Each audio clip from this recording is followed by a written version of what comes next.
الحمد لله نحمده ونستعينه ونستغفره ونؤمن به ونتوكل عليه ونعوذ بالله من شرور أنفسنا ومن سيئات أعمالنا من يهده الله فلا مضل له ومن يضلله فلا هادي له ونشهد أن لا إله إلا الله وحده لا شريك له ونشهد أن سيدنا ومولانا محمدا عبده ورسوله أما بعد فأعوذ بالله من الشيطان الرجيم بسم الله الرحمن الرحيم يا أيها الذين آمنوا لا تقربوا الصلاة وأنتم سكارى حتى تعلموا ما تقولون ولا جنبا إلا عابري سبيل حتى تغتسلوا وإن كنتم مرضى أو على سفر أو جاء أحد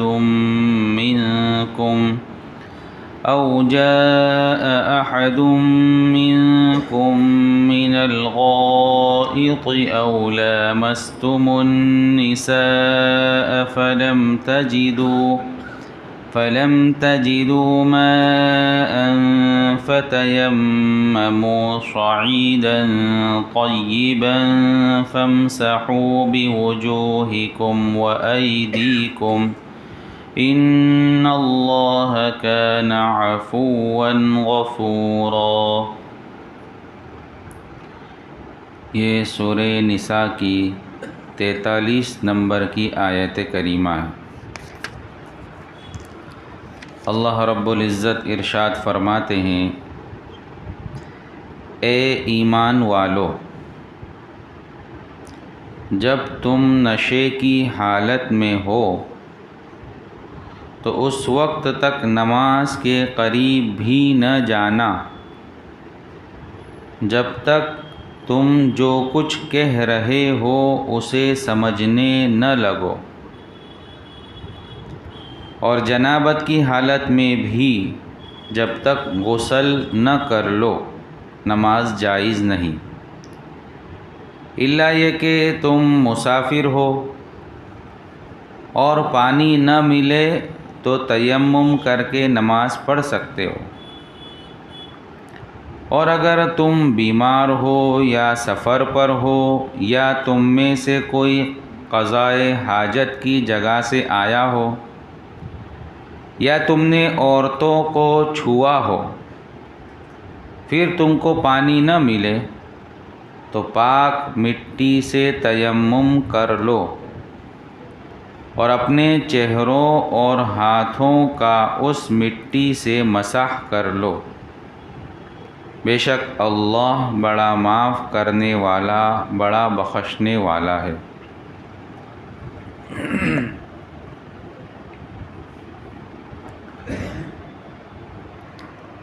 شریعت مطہرہ اللہ رب العزت نے جو ہمیں عطا فرمائی، ان میں کچھ احکامات ایسے ہیں جو بتدریج نازل ہوئے، اسٹیپ بائی اسٹیپ۔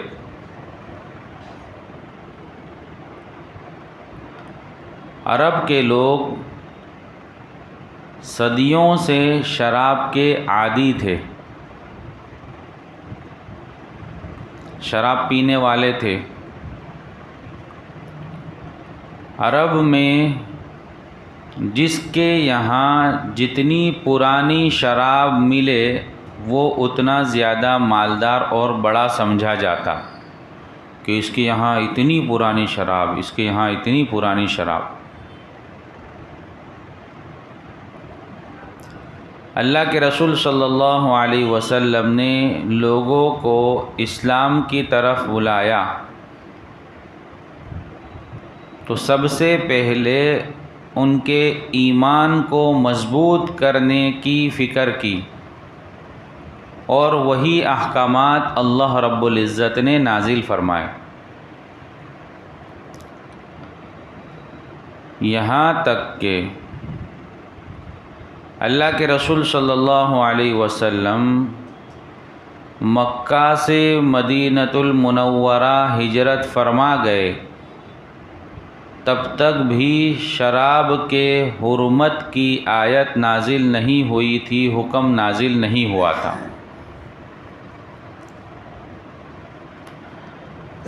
پہلے اللہ رب العزت نے شراب میں جو برائی ہے اس کو بیان فرمایا،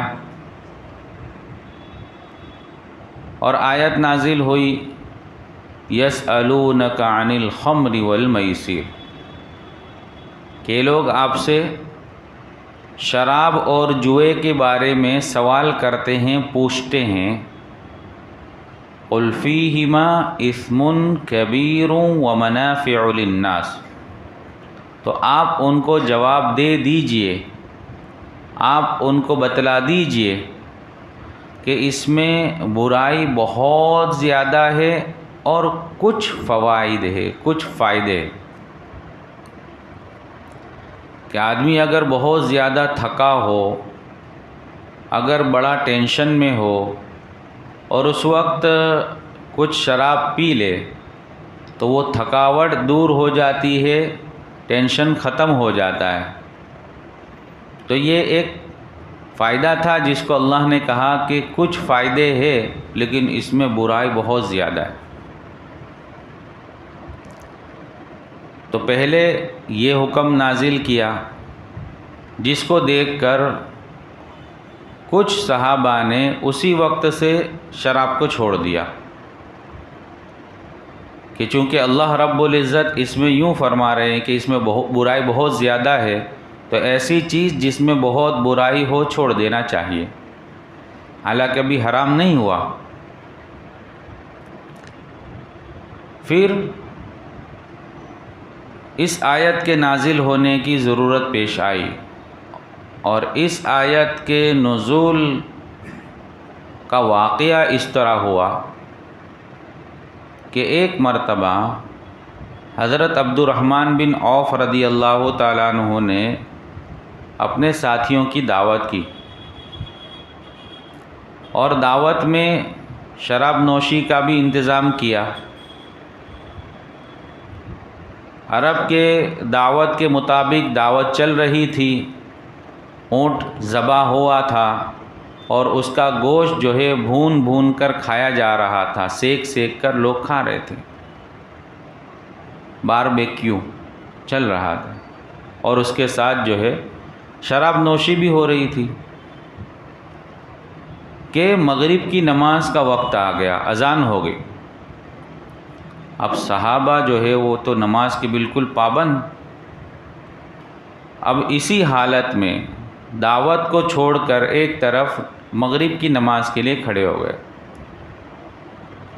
حضرت علی رضی اللہ تعالیٰ عنہ نماز پڑھانے کے لیے کھڑے ہوئے، اور حضرت علی رضی اللہ تعالیٰ عنہ بھی نشے میں ہیں،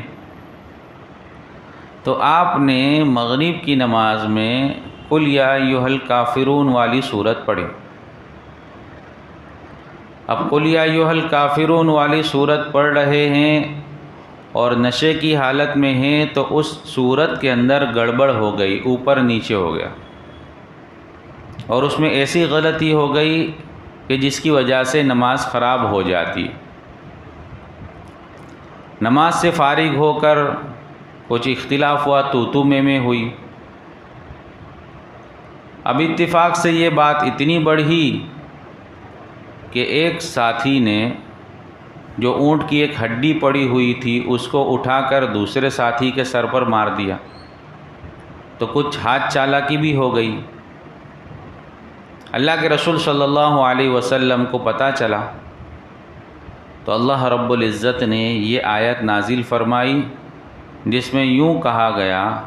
کہ اے ایمان والو، جب تم نشے کی حالت میں ہو اس وقت نماز کے قریب مت جاؤ۔ یعنی گویا اللہ رب العزت نے اس میں یہ حکم نازل کیا کہ اب تم نماز کے اوقات کو دیکھ کر شراب پی سکتے ہو۔ یعنی شراب کا ٹائم جو ہے ایسا ہونا چاہیے کہ اس کو پینے کے بعد کوئی نماز کا وقت نہ آتا ہو۔ تو بہت سارے صحابہ نے اس آیت کے نازل ہونے پر اور شراب چھوڑ دی کہ یہ ایسی چیز ہے کہ جس کے استعمال کی وجہ سے ہماری نماز میں خرابی آتی ہے اور ہم اس کے استعمال کرنے پر نماز نہیں پڑھ سکتے، تو اس کے اندر یہ برائی ہے، تو اس کی وجہ سے نماز میں خرابی آتی ہے۔ تو کچھ صحابہ نے اس وقت چھوڑ دی۔ پھر اللہ رب العزت نے تیسری آیت سورہ مائدہ میں نازل فرمائی، انما الخمر والمیسر والانصاب والازلام رجس من عمل الشیطان، جس میں شراب کو بالکل شیطانی عمل کہا گیا اور حرام قرار دے دی گئی۔ جس وقت شراب حرام ہو رہی ہے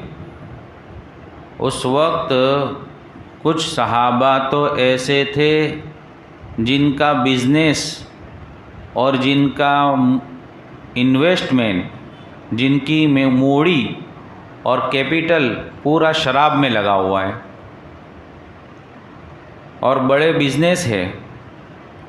اب جب حرام ہو رہی ہے تو اس وقت انہوں نے اپنی ساری شراب کو مدینہ میں پھینک دیا، ڈھول دیا، یہاں تک کہ مدینہ کی گلیوں کے اندر شراب اس طرح بہہ رہی تھی جیسے کہ بارش کے موسم میں پانی بہتا ہے، اور جو بڑے بڑے مٹکے بھرے ہوئے تھے ان مٹکوں کو بھی توڑ دیا۔ ایسا نہیں کہ شراب ڈھول دی تو اب مٹکے کو دھو کر صاف کر کے اس کو استعمال میں لے لے، اور اس کو توڑ دیا تاکہ اس کو دیکھ کر کبھی پھر سے شراب کی یاد نہ آوے۔ جن مشکیزوں میں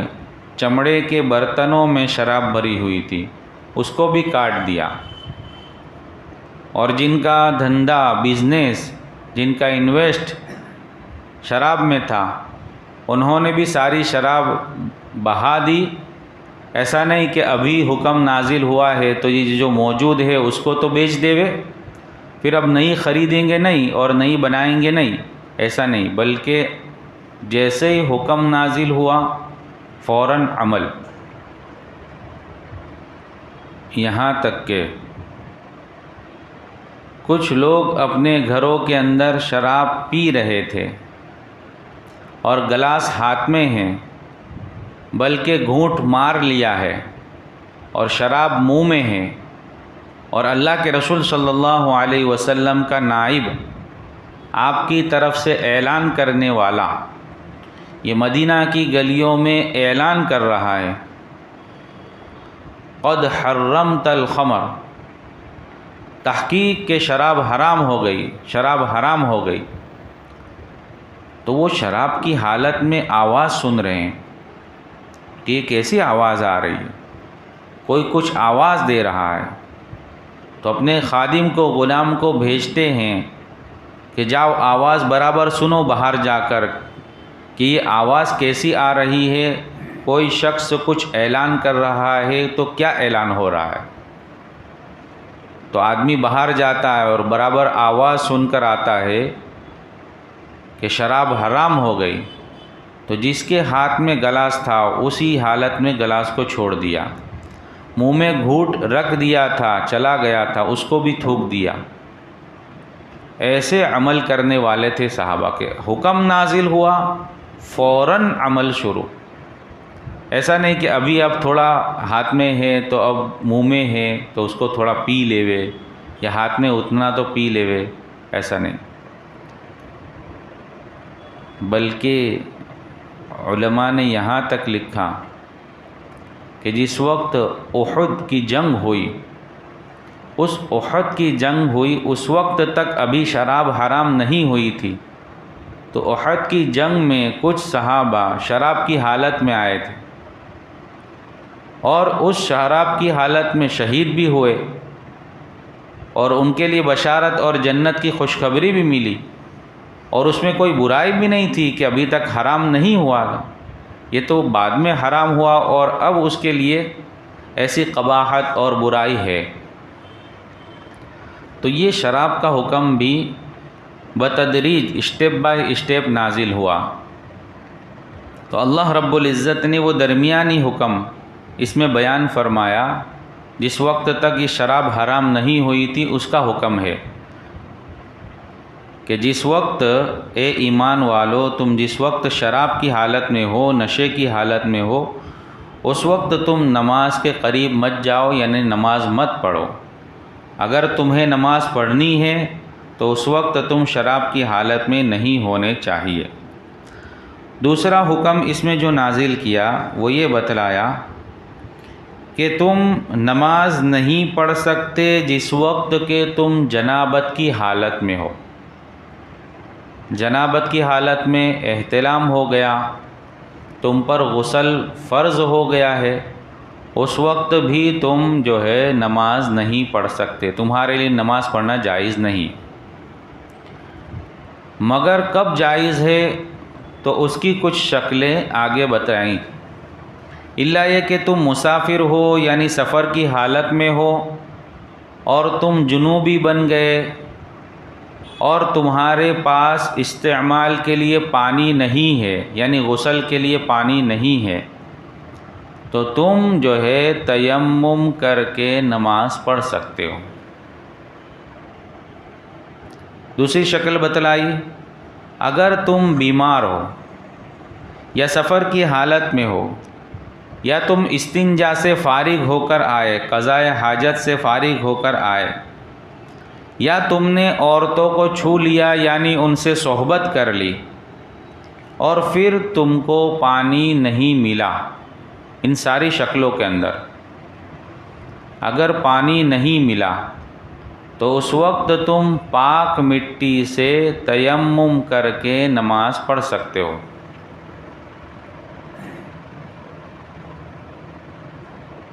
ایک شکل پانی نہیں ہے کہ ایک شکل یہ ہے کہ پانی بالکل موجود ہی نہیں ہے، ایسی جگہ ہے کہ تم نے تلاش کیا کہ کہیں پانی مل جاوے اور پانی ملا نہیں، تو یہ ایک شکل ہوئی کہ پانی نہیں ہے، تیمم کی اجازت ہے۔ دوسری شکل یہ ہے کہ پانی تو نظر آ رہا ہے لیکن حالات ایسے ہیں کہ پانی کے پاس نہیں جا سکتے، پھاڑ کھانے والا جانور وہاں بیٹھا ہوا ہے پانی کے پاس، یا کوئی ایسی حالت اور پوزیشن ہو گئی ہے کہ تم پانی کے پاس نہیں جا سکتے، اس کو اپنے پاس نہیں لا سکتے۔ مثال کے طور پر ایسا سخت کرفیو لگ گیا کہ پانی وہاں باہر موجود ہے اور یہاں ہمیں جہاں نماز پڑھنی ہے وہاں بالکل نہیں ہے۔ اب ہمیں معلوم ہے کہ وہاں پانی ہے لیکن ہم وہاں جا نہیں سکتے چونکہ سخت کرفیو ہے، اگر وہاں جائیں گے تو گولی جو ہے گورنمنٹ کی طرف سے چلانے کی اجازت ہے، وہ ہمیں مار سکتے ہیں یا اسی طرح ہمیں نقصان پہنچا سکتے ہیں، تو یہ بھی ایک شکل ہوئی پانی نہ ہونے کی۔ تو ایسی شکل ہو تب بھی جو ہے تیمم کر کے نماز پڑھ سکتے ہیں۔ ایک شکل مریض کی یہ بتلائی کہ پانی ہے، سب کچھ ہے، لیکن ایسا مرض ہو گیا، ایسی بیماری ہو گئی کہ ماہر ڈاکٹر نے بتلایا کہ اگر تم پانی کو استعمال کرو گے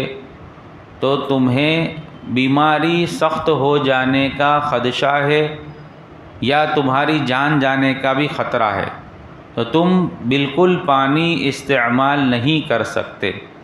تو یہ بھی شکل ہوئی پانی کے نہ ہونے کی کہ پانی ہے، سب کچھ ہے، لیکن ایسی بیماری ہے جس کی وجہ سے پانی کو استعمال نہیں کر سکتے، تو اس وقت بھی آدمی تیمم کر کے نماز ادا کرے۔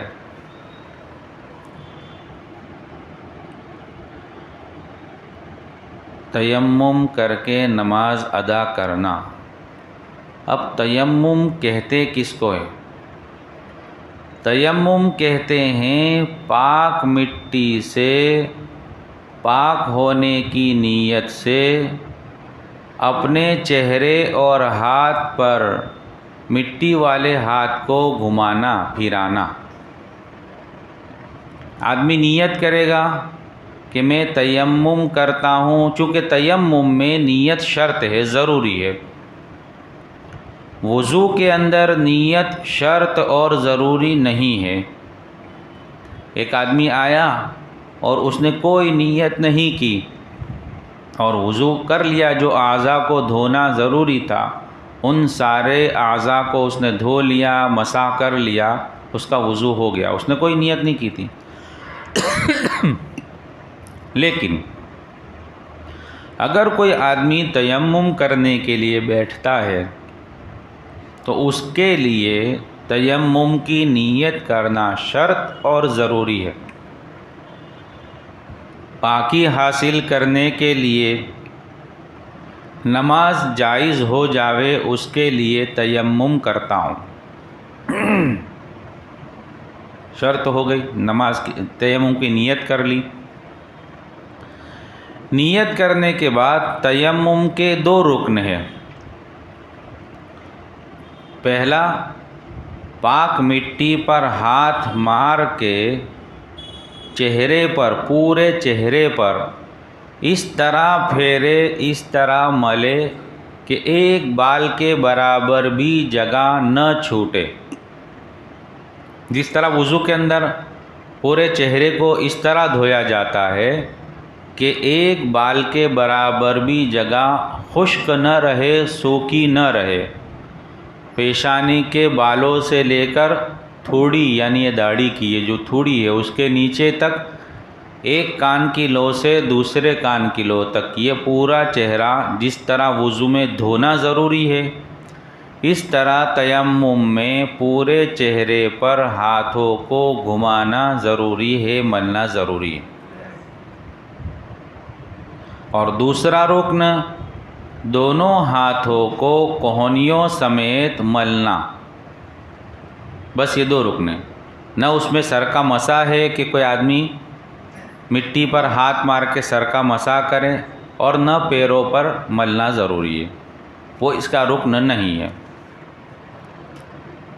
پاک مٹی پر تیمم کیا جائے گا، یعنی ایسی چیزیں جو مٹی کی جنس سے ہے، زمین کی جنس سے ہے، ان پر تیمم کیا جا سکتا ہے۔ جس کو یوں کہہ سکتے ہیں کہ ہر وہ چیز جو جلانے سے نہ جلے اور پگھلانے سے نہ پگھلے، ایسی چیز پر تیمم کیا جائے گا۔ مٹی ہے، اس کو جلاؤ تو جلے گی نہیں، کالی ہو جائے گی، لیکن وہ جلے گی نہیں، پگھلے گی نہیں۔ اور ایسی چیز جو جلانے سے جل جاوے، پگھلانے سے پگھل جاوے، ایسی چیز پر تیمم نہیں کیا جائے گا، جائز نہیں ہے۔ تیمم کا طریقہ یہ ہے کہ مٹی پر اپنے دونوں ہاتھوں کو اس طرح مارے، اور مارنے کے بعد اس کو جھاڑ لیوے، تاکہ مٹی کے ساتھ کوئی ایسی چیز جو چہرے پر لگ کر نقصان پہنچا سکتی ہے وہ گر جاوے۔ جیسے چھوٹی کنکریاں اگر ہو تو وہ اگر ہاتھ پر لگ گئی ہے اور اس کو جھاڑا نہ گیا تو وہ کنکری چہرے پر کچھ نقصان پہنچا سکتی ہے۔ تو ایسی چیز